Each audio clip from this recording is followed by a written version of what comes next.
उद्या माझ्या गावी वराळे येथे राज्याचे उपमुख्यमंत्री आणि राष्ट्रवादी काँग्रेस पक्षाचे राष्ट्रीय अध्यक्ष अजितदादा पवार यांच्या उपस्थितीमध्ये मी पुन्हा एकदा स्वग्रही म्हणजे राष्ट्रवादी काँग्रेस पक्षामध्ये येतो आहे। 1999 ते 2014 15 वर्ष मी पक्षात काम केलं होतं। कमी वयात पक्षानं मला युवक अध्यक्ष, कृषी सभापती अशा अनेक संधी दिल्या होत्या, परंतु पुणे पदवीधर विधान परिषदेची जागा न मिळाल्यामुळं त्यावेळी नाराजीतून मी या ठिकाणी भारतीय जनता पक्षामध्ये प्रवेश केला होता। 2014 ते 2025 12 वर्ष भाजपमध्ये देखील मी जिल्हाध्यक्ष, गटनेता अशा वेगळ्या पदावर काम केलं। तिथं देखील मला नामदार गिरीश बापट साहेब, नामदार चंद्रकांतदादा पाटील, बाळाभाऊ वेगळे या सगळ्यांनी सहकार्य केलं।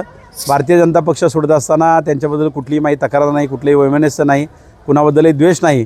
मी अजितदादांबरोबर जिल्ह्यातल्या ग्रामीण विकासाच्या प्रक्रियेला चालना देण्यासाठी जातो आहे, कारण पुन्हा एकदा त्यांच्या नेतृत्वाखाली जिल्हा परिषदेमध्ये त्यांची सत्ता येणार आहे आणि त्या माध्यमातून भामाखोऱ्यातले प्रश्न सोडवणं आणि राज्य पातळीवरची रखडलेली कामं, रस्ते, पुनर्वसन, MIDC यातले प्रश्न सोडवणं यासाठी मी उद्या राष्ट्रवादी काँग्रेस पक्षामध्ये मी आणि माझे असंख्य सहकारी उद्या प्रवेश करतो आहे। धन्यवाद।